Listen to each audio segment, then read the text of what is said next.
بسم اللہ الرحمن الرحیم۔ پرنس آف اسلام کو سننے والے ناظرین السلام علیکم۔ زندہ بود۔ بہادر خان ایک بڑی زمین کا مالک تھا۔ وہ چھوٹی نہر سے اپنی زمینوں کو پانی دیا۔ اس کی شادی ہوئی تو اس کی ذمہ داریاں بڑھ گئیں۔ اس نے اپنی مدد کے لیے ایک مزارے کو رکھ لیا۔ فصل جب تیار ہوتی تو اس کی حفاظت کے لیے بہادر خان اور اس کا مزارہ رات کھیتوں ہی میں سوتے تھے۔ ایک مرتبہ اتنی بارش ہوئی کہ بہادر خان کی خوش زمین میں سرسبز و شاداب ہو گئی۔ وہ اسے اپنی شادی کی خوش بختی تصور کرنے لگا۔ فصل پک کر تیار ہو گئی تھی۔ بہادر خان اور مزارہ کھلیان میں رات گزارنے کے لیے رکے ہوئے تھے۔ اس کی بیوی سر شام ہی روٹی دے گئی تھی۔ تھوڑی دیر بعد بہادر خان کا دوست آ گیا۔ اسے اپنے عزیز کی شادی میں چلنے کی دعوت دی۔ بہادر خان نے مزارے سے کہا، کھلیان کی حفاظت کرنا اور میرے جانے کے بارے میں کسی سے کچھ نہ کہنا، یہ نہ ہو کہ کسی چور کو علم ہو جائے۔ اس وقت بہادر خان کے پاس 100 روپے تھے۔ وہ اسی وقت اپنے دوست کے ساتھ اس کے گاؤں چلا گیا۔ رات گہری ہو گئی تھی۔ مزارے نے آگ سلائی تو تیز آواز سے ایک چنگاری اڑ کر کھلیان میں جا پڑی، جس سے کھلیان میں آگ کے شعلے بھڑک اٹھے۔ بیچارہ مزارہ آگ بجھانے کے دوران میں خود بھی جل کر راکھ ہو گیا۔ اگلی صبح جب بہادر خان کی بیوی روٹی لائی تو یہ دیکھ کر حیران رہ گئی کہ سارا کھلیان راکھ کا ڈھیر ہو گیا ہے۔ مزارے کی لاش دیکھ کر وہ یہ سمجھی کہ اس کا میاں بھی آگ میں جل کر مر گیا۔ اس نے رونا پیٹنا شروع کر دیا۔ لوگوں نے آ کر اس کے رونے کی وجہ پوچھی تو اس نے بتایا کہ رات کھلیان کے ساتھ میرا شوہر بھی جل کر مر گیا۔ لوگوں نے مزارے کی لاش کو بہادر خان کی میت سمجھ کر دفن دیا۔ چند دن بعد بہادر خان شاہی سے لوٹا تو آدھی رات کا وقت تھا۔ گھر کے سب لوگ سو رہے تھے۔ جیسے ہی بیوی کی نظر پر پڑی وہ سمجھی کہ میاں کے روپ میں بھوت آ گیا ہے۔ وہ ڈر کے مارے چلانے لگی۔ اس کی چیخ و پکار سے گھر کے آس پاس کے لوگ جمع ہو گئے۔ وہ پوچھنے لگے، کیا ہوا، کیوں چلا رہی ہو؟ بیوی نے بتایا کہ مردے کا بھوت آ گیا ہے۔ بہادر خان سن کر بہت پریشان ہو گیا۔ اسے مردہ کہا جا رہا ہے۔ وہ لوگوں سے خوفزدہ ہو کر وہاں سے بھاگا اور قبرستان جا کر دم دیا۔ اس نے سوچا رات کا وقت یہیں گزار دوں، صبح کے وقت جاؤں گا تاکہ دن کی روشنی میں لوگ پہچان لیں۔ بہادر خان بھوک سے برا حال تھا۔ صبح سویرے قبرستان سے نکل کر گاؤں کی طرف روانہ ہو گیا۔ جس وقت وہ گاؤں پہنچا تو ایک آدمی وہاں سے گزر رہا تھا۔ بہادر خان چپکے سے اس کے پیچھے چلنے لگا اور کہا، بھائی میں بھوکا ہوں، کچھ کھانے کو دے دو۔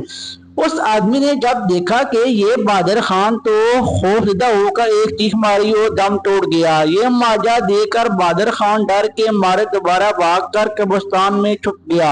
لوگ اتنے میں اس آدمی کو دفنانے آ گئے۔ جب اسے سپرد خاک کر دیا تو خیرات کی کھجوریں بانٹنے لگے۔ ایک آدمی بولا، پہلے گن لو کتنے لوگ ہیں، پھر اس کے حساب سے بانٹنا۔ دوسرا بولا، 100 لوگ تو ضرور ہوں گے۔ بہادر خان بولا، اٹھا اور 100 آدمیوں کو تو بعد میں دینا، پہلے مجھے میرا حصہ۔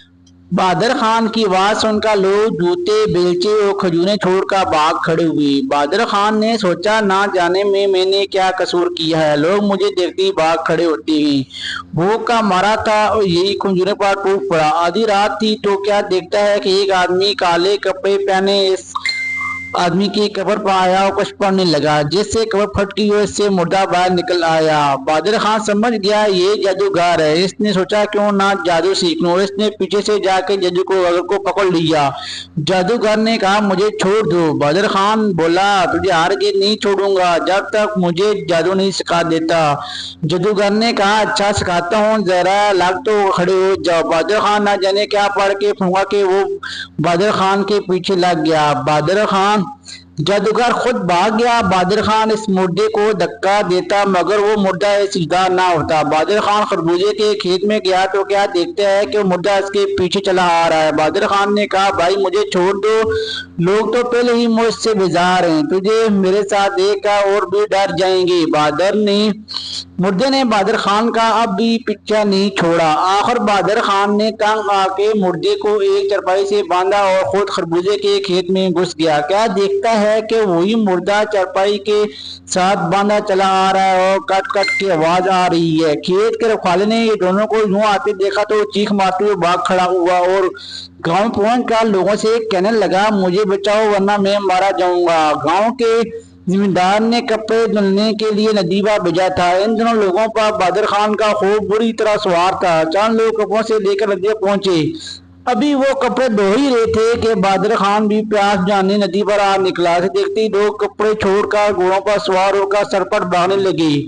جلدی میں وہ رسی بھی نہ کھول پائے جو میخوں سے بندھی تھی۔ راستے میں میخیں جب ان کی پشت پر لگتی تو وہ یہ سمجھتے کہ بہادر خان انہیں مار رہا ہے۔ آخر وہ زخمی حالت میں گاؤں پہنچے۔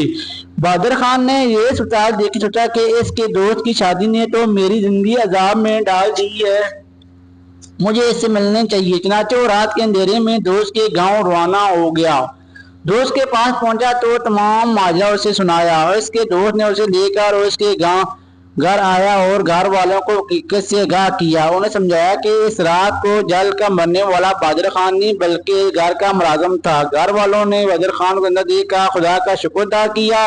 بہادر خان کو اپنی غلطی کا احساس ہو گیا، نہ کہ وہ بغیر بتائے گھر سے جاتا، نہ یہ دن دیکھنا پڑتا۔ اس لیے آئندہ ایسی حماقت کرنے کی توبہ کر